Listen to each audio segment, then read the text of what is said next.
বাংলাদেশের দুটো সাম্প্রতিক ঘটনা। একটি ঘটেছে, আরেকটি ঘটতে চলেছে। আমি যখন এই ভিডিওটি করছি, তখনও পর্যন্ত ২য় ঘটনাটা ঘটেনি। কিন্তু ঘটতে চলেছে।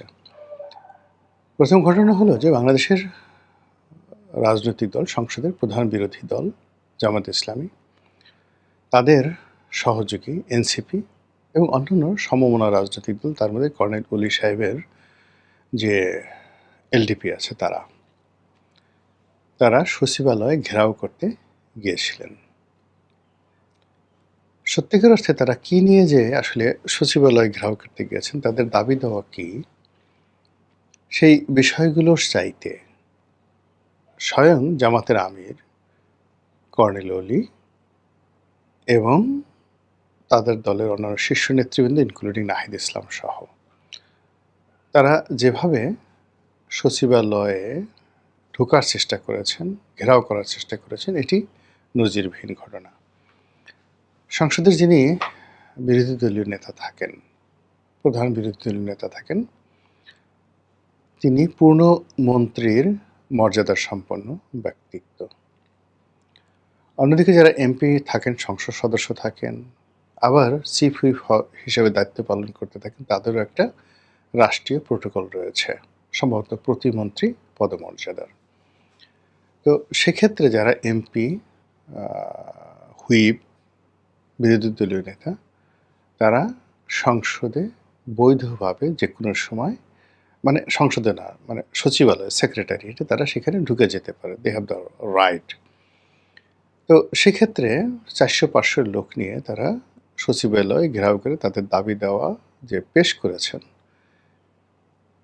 এটা নজিরবিহীন একটি ঘটনা। বাংলাদেশে এভাবে ইতিপূর্বে যে কটা সংসদ হয়েছে, সেখানে সংসদ যারা নেতৃবৃন্দ রয়েছেন, তারা স্বয়ং মাঠে উপস্থিত থেকে এভাবে সচিবালয় ঘেরাও করেছেন, ওটা আমাদের জানা নেই। এই গেল এক। বেগম খালেদা জিয়া বা শেখ হাসিনা বিভিন্ন সময়টিতে এরশাদ জামানাতে সচিবালয় ঘেরাও করার চেষ্টা করেছেন এবং সেখানে সচিবালয়ের ধারে কাছে তারা সাধারণত আসেননি, গুলিস্তান পর্যন্ত ওখানে ওই ঘটনাগুলো ঘটেছে। কিন্তু এবার যেটি হলো, তারা একেবারে সচিবালয়ের গেট পর্যন্ত চলে গেছে এবং যেভাবে নেতাকর্মীরা উত্তেজিত হয়ে ধাক্কাধাক্কি করেছে, পুলিশের সঙ্গে ধাক্কাধাক্কি করেছে, বাকবিতণ্ডা করেছে, এটা দৃষ্টিকটু ছিল, ভীষণ রকম দৃষ্টিকটু ছিল। এবং সেখানে জামাতের একজন সংসদ সদস্য তরুণ এবং যাকে অনেকটা বিপ্লবী মনে করা হয়, ধরে নেওয়া হয় যে আগামী দিনে জামাতের সেক্রেটারি জেনারেল অথবা সভাপতি, এ দুটো পদে খুব দ্রুত যার উত্থান ঘটবে এবং জামাতের মধ্যে যাকে বিকল্প শক্তি বা আইকন হিসেবে মনে করা হয়, এবং জামাতের যত তরুণ নেতৃত্ব রয়েছে, তারা এই আমার যে গ্রামের বাড়ি, তার পাশে সংসদীয় নির্বাচনী এলাকা বাউফল, সেখান থেকে যিনি নির্বাচিত হয়েছেন ডক্টর মাসুদ, তিনি জামাতের মধ্যে অত্যন্ত জনপ্রিয়। তার আবেগপ্রবণ ভাষার কারণে, বক্তব্য দেন চমৎকার। আর শেখ হাসিনার পুরো জমানাটিতে ভীষণভাবে তিনি নির্যাতিত হয়েছেন, নিগৃহীত হয়েছেন। এখন জামাতের অতি গুরুত্বপূর্ণ পদে তিনি রয়েছেন, ঢাকা মহানগরী দক্ষিণের সম্ভবত তিনি সভাপতি অথবা সেক্রেটারি, এরকম একটা পদপদবিতে তিনি আছেন, সম্ভবত আমির সেই হিসেবে আছেন। অন্যদিকে তিনি মেম্বার অফ পার্লামেন্ট হিসেবে তো আছেনই। তো তিনি, সে মাসুদ, তার তরুণ তুর্কিদেরকে নিয়ে তিনি চেষ্টা করছিলেন ব্যারিকেড ভাঙার। এবং আপনারা যারা আন্দোলন করেছেন বা আন্দোলন দেখেছেন, দেখবেন যে আন্দোলনের একটা পর্যায়ে মানুষের মধ্যে একটা জোশ এসে যায়, একটা জিহাদি মনোভাব এসে যায়। তখন অনেক সময় নিজের প্রতি নিজের কোনো যাকে বলা হয় কর্তৃত্ব থাকে না, বা নিজের প্রতি কোনো অবস্থাতেই নিয়ন্ত্রণ থাকে না। আর তরুণ হলে তো কথা নাই, বুড়া মানুষরাই লাভ দিতে চায়। তো সেক্ষেত্রে ওখানে জামাতের অনেক নেতাকর্মী, তারা হয়তো সরকারের সঙ্গে জামাতের যদি কোনো সমঝোতা থেকে থাকে, বা এই সময়টিতে যেভাবে সারা বাংলাদেশে শেখ হাসিনার দেশে ফেরা নিয়ে কথা হচ্ছে, যেভাবে তার দিল্লিতে সংবাদ সম্মেলন নিয়ে কথা হচ্ছে, যেভাবে একটা আতঙ্ক ছড়িয়ে পড়েছে, এটার বিপরীতে একটা পলিটিক্যাল প্ল্যাটফর্ম দরকার, পলিটিক্যাল পারফরমেন্স দরকার, পলিটিক্যাল নাটক দরকার ছিল, যাতে করে মানুষ সেদিকে আকৃষ্ট হয়। এখন সেই কারণে হয়তো জামাত আর বিএনপির যে সম্পর্ক, এটিকে অনেকে আমি এবং মামুদের সম্পর্ক বলা হয়, পার্লামেন্টকে আমি এবং মামুদের পার্লামেন্ট বলা হচ্ছে, সমঝোতা রাজনীতির কথা বলা হচ্ছে, অভিনয় বলা হচ্ছে, তারপরে আরও অনেক কিছু কথাবার্তা বলা হচ্ছে। তারা দিনে এক ধরনের আচরণ করেন, রাতে এক ধরনের আচরণ করেন, এবং এখানে কখনো মনে হয় যে তারা একে অপরের বন্ধু, জাতীয় পার্টির মতো, আওয়ামী লীগের মতো তাদেরও এরকম একটা সমঝোতামূলক সম্পর্ক রয়েছে। আবার মাঝে মধ্যে সংসদের ভিতরে বাইরে তাদের যে ওয়াকআউট হয়, তাদের যে বিতর্ক হয়, তখন আমার মনে হয় যে এদের বোধহয় সম্পর্কটা নষ্ট হয়ে গেছে। এই যে একটা ম্যাকিয়াভেলির যে একটা চাল বা চাণক্যর যে একটা নীতি, সেই নীতির যে কনফিউজিং ক্যারেক্টারিস্টিক্স রয়েছে, সেই ক্যারেক্টারিস্টিক্সের কারণে বাংলাদেশের কোনো মানুষ, ইভেন বিএনপির লোক, ইভেন জামাতের যারা সাধারণ লোক, তারা বিশ্বাস করে না। জামাতকে বিশ্বাস করছে না, বিএনপিকেও বিশ্বাস করছে না, দুটো কারণে। একটা কারণ হচ্ছে তাদের মধ্যে কি কোনো শত্রুতা আছে, নাকি তাদের মধ্যে বন্ধুত্ব আছে। তারা কি সত্যিকার অর্থে বিএনপি রাষ্ট্র চালাচ্ছে না, জামাত পেছন দিক থেকে ব্যাকফুটেছে, সাহায্য করছে।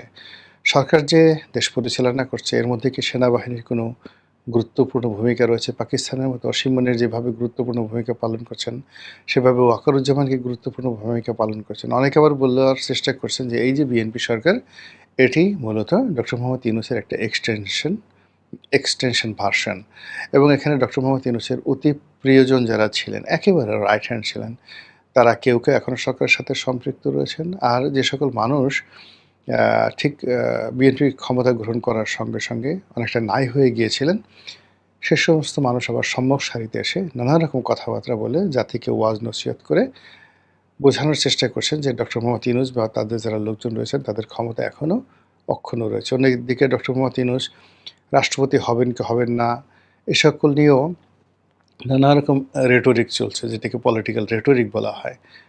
সেই জিনিসগুলো চলছে। তারপর প্রধানমন্ত্রীর সঙ্গে তার সম্পর্ক আছে এরকম, এবং প্রধানমন্ত্রী তাকে রাষ্ট্রপতির মতো গুরুত্বপূর্ণ দায়িত্বে নিয়োগ করতে পারেন, তার একটা সিমটম আমরা দেখলাম। জুলাইয়ের যে অনুষ্ঠান হলো, জুলাই জাদুঘরের উদ্বোধন উপলক্ষে, সেখানে ডক্টর মোহাম্মদ ইউনূস গেলেন। তিনি দর্শক সারিতে গিয়ে বসেছিলেন প্রধানমন্ত্রী মেয়ের পাশে। সেখান থেকে তিনি তাকে মঞ্চে উঠালেন। নজিরবিহীনভাবে নিজে যেরকম একটা চেয়ারে বসেছিলেন, ওইরকম একটা চেয়ারে তাকে বসতে দিলেন। এটা নিয়ে নানা রকম কানাঘোষা হচ্ছে। তো সেই কানাঘোষার প্রেক্ষিতে কী হলো, সরকারের যে একটা ন্যাশনাল ক্যারেক্টারিস্টিক্স যাদের কাছে গড়ে উঠবে যে এটা একটা বিএনপি সরকার, সকল সিদ্ধান্ত তারা নেয়, তারা তাদের যে নীতি এবং আদর্শ, জাতীয়তাবাদী আদর্শ, এবং তাদের যে পোর্টফোলিও এবং তাদের একটা মাস্টার প্ল্যান, তারা যেভাবে এগোবে, সেই প্ল্যানগুলো আসলে বোঝা যাচ্ছে না। গত 6 মাসে আমরা বুঝতে পারছি না। এরই ধারাবাহিকতায় জামাতেরও একই অবস্থা। জামাত কি আসলে একটা বিরোধী দল? তারা কি একটা কুলহারা কলঙ্কিনী? তারা কি বিএনপির দোসর? তারা কি তলে তলে বিএনপির সহযোগী? নাকি তারা আসলে ঘোলা পানিতে মাছ শিকার করতে চাচ্ছে? নাকি তারা ভবিষ্যতে ভারতের সাথে, আওয়ামী লীগের সাথে একটা সম্পর্ক তৈরি করার চেষ্টা করছে? তারা কি একটা সত্যিকার বিরোধী দল হওয়ার চেষ্টা করছে? এরকম নানা রকম যে প্রশ্ন, সেই প্রশ্নের প্রেক্ষিতে জনগণ জামাত সম্পর্কে কোনো সিদ্ধান্ত নিতে পারছে না। এদিকে জামাতের যে সকল নেতৃবৃন্দ রয়েছেন, প্রায় সবাইকে ট্রল হয়। জামাতের সেই হামিদুর রহমান আজাদ বলেন, গোলাম পরওয়ার বলেন, ডক্টর শফিক বলেন, জামাতের সভাপতি, মানে এই মানুষগুলোর সম্পর্কে, ইভেন আওয়ামী লীগ আমলে তাদের সম্পর্কে যে মানুষের রেসপেক্ট ছিল, তাদের যে সম্মান ছিল, তাদের যে ডিগনিটি ছিল, তাদের যে আইডেন্টিটি ছিল, এগুলো এখন নানা রকম ট্রলের মাধ্যমে জনগণ আজে বাজে কথা বলে তাদেরকে গালাগালি করে তাদের 14 গোষ্ঠী উদ্ধার করছে।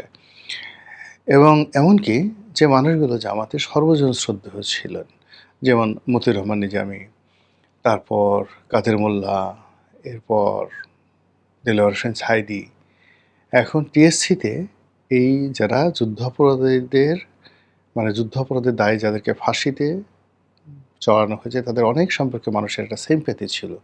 ঠিক সেই সিম্প্যাথির জায়গাগুলোতে এখন তুচ্ছ তাচ্ছিল্য, অপমান এবং নানা রকম যাকে বলা হয় বিভিন্ন ছাত্র সংগঠনগুলো তাদের পোস্টার টানিয়ে যে অশালীন অশ্রাব্য কথাবার্তা বলছে, কর্মকাণ্ড করছে, এতে করে আসলে জামাতের যারা লোকজন তারা অসহায় হয়ে পড়েছে।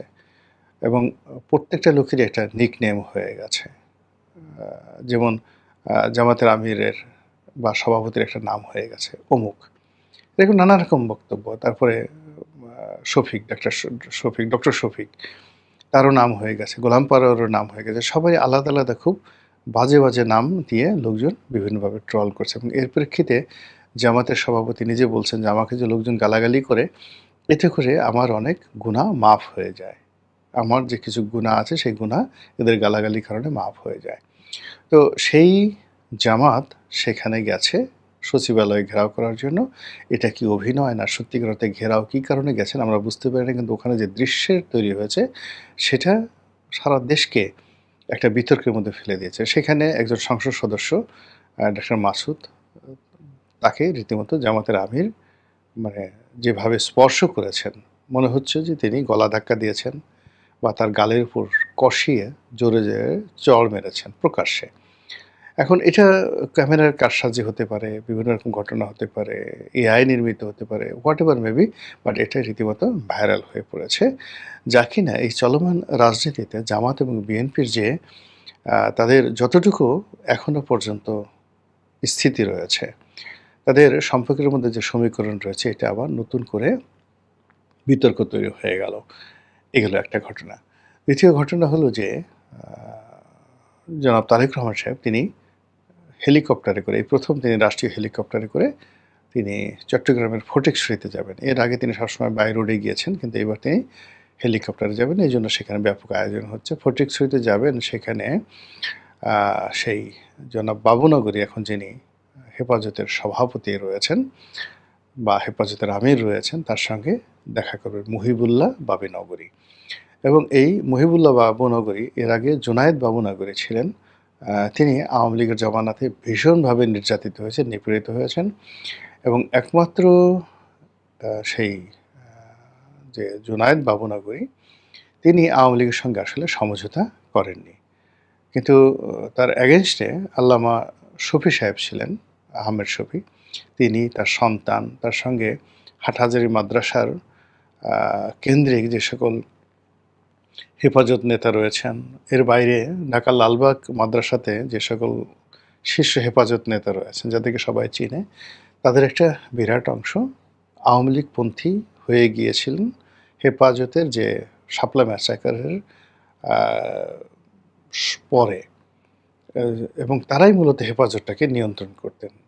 তো এদের সঙ্গে আওয়ামী লীগের একটা ভালো সম্পর্ক হয়ে গিয়েছিল এবং সেই সম্পর্কটা এখন আছে এবং এদের একটা বিরাট অংশ এখন গা ঢাকা দিয়ে আছেন, অনেকে চুপচাপ আছেন, অনেকে পালিয়ে আছেন। কিন্তু হেফাজতের যে অংশটি আওয়ামী লীগের সঙ্গে নেগোসিয়েশন করেনি, সেই অংশটির যিনি সভাপতি, সেই বয়স্ক মানুষ, বয়োবৃদ্ধ মানুষ, তার সঙ্গে জনাব তারেক রহমান সাহেব দেখা করতে যাচ্ছেন, দোয়া নিতে যাচ্ছেন। এই গেল একটা ঘটনা। দ্বিতীয় ঘটনা হলো যে এই বর্তমান যিনি মুহিবুল্লাহ বাবুনগরী, তিনি স্পষ্টতই জামাত বিরোধী মানুষ এবং জামাতের বিরুদ্ধে তার সাম্প্রতিক সময়ে বেশ কিছু স্ট্রং বক্তব্য সারা বাংলাদেশে বেশ ভাইরাল হয়ে পড়েছে।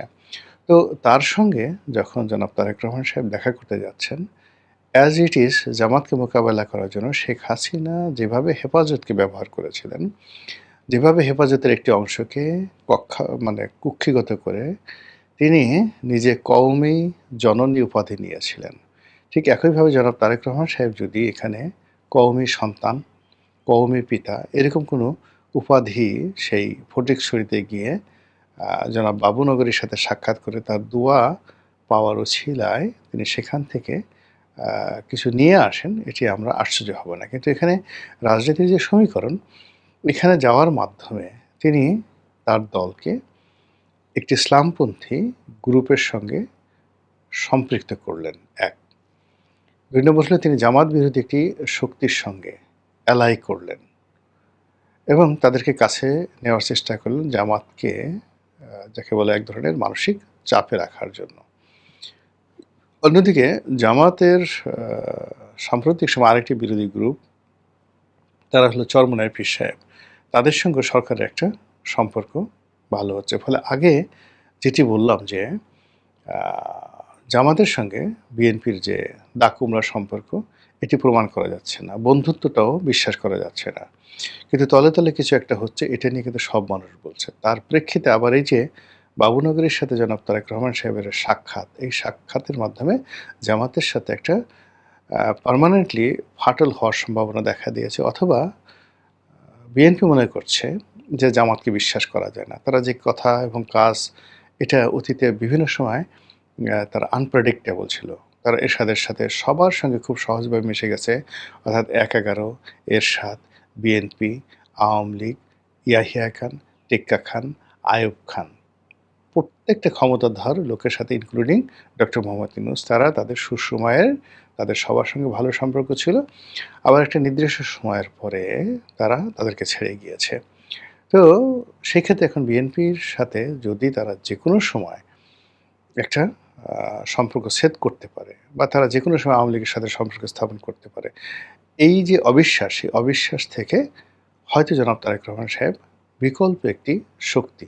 আবার অন্যদিকে চরমোনাইয়ের সাথেও তারা কিন্তু সরকার একটা বন্ধন তৈরি করতে পারছে না। বিকজ এই যে উনারা ২ ভাই, তারাও এরকম জামাতের মতো আনপ্রেডিক্টেবল। কখন প্রশংসা করবেন, কখন রাগ হয়ে যাবেন, কখন বের হয়ে যাবেন, মানে এই বিষয়গুলো সরকার নিশ্চিত হতে পারছে না। সেই তুলনায় আল্লামা এই যে বাবুনগরে যিনি আছেন, বয়স্ক মানুষ, এবং তার সঙ্গে অন্য যারা আছেন, তারা তুলনামূলকভাবে predictable, even better than Mamunul Haque. এদের চেয়ে তো অনেকটা প্রেডিক্টেবল। তো সেই ক্ষেত্রে তিনি তাদের কাছে যাচ্ছেন দোয়া নেওয়ার জন্য। এতে করে একটা পলিটিক্যাল যেমন একটা ডায়াগ্রাম তৈরি হয়ে গেল, তার সঙ্গে, সঙ্গে আবার যে সমস্যাটা তৈরি হবে সেটা হলো যে এই মুহূর্তে জঙ্গিবাদ নিয়ে, উগ্রবাদ নিয়ে, ইসলামেরদের যে এক্সট্রিম ইজম নিয়ে যে কথাবার্তা হচ্ছে, এবং ইসলামের মধ্যে যে বাংলাদেশের ৭৩টা ফ্যাকরা রয়েছে, এই ৭৩টা মতাদর্শ বা ফ্যাকরার মধ্যে এই জুনায়েদ বাবুনগরীর যে আত্মীয় এখন যিনি রয়েছেন, তো তিনি মুহিবুল্লাহ বাবুনগরী, তার যে গ্রুপটি রয়েছে সেই গ্রুপটিও কিন্তু সর্বজন স্বীকৃত নন। ইসলামিকদের মধ্যে তাদেরকে নিয়ে যথেষ্ট বিতর্ক রয়েছে। ফলে তারেক রহমান সাহেব যখন এই ভদ্রলোকের সঙ্গে খাতির করবেন বা তাদের সাথে একটা রিলেশনশিপ গড়ে তোলার চেষ্টা করবেন, তখন তাদের এগেইনস্টে বাকি যে ৭২টা ফ্যাকরা রয়েছে, অন্য যে ৭২টি গ্রুপ রয়েছে, তারা কিন্তু সরকারের বিরোধী হয়ে যাবে।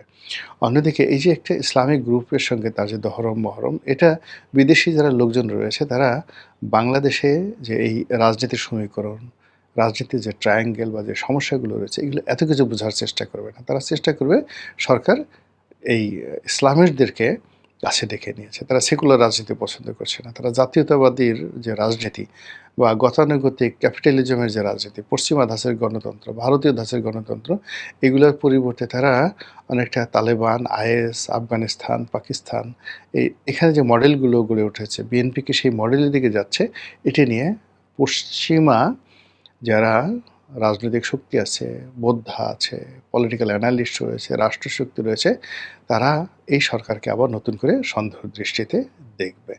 ফলে উনার এই যে চট্টগ্রাম ভ্রমণ, এবং একই সঙ্গে ডক্টর শফিকুর রহমান জামাতের সভাপতি, তার যে সচিবালয় ঘেরাও, এটা বাংলাদেশের এই সাম্প্রতিক সময়ের যে রাজনীতির, এটা যে কোর্স অফ অ্যাকশন, এটা সম্ভবত খুব দ্রুত পরিবর্তন করে দিয়ে যাচ্ছে।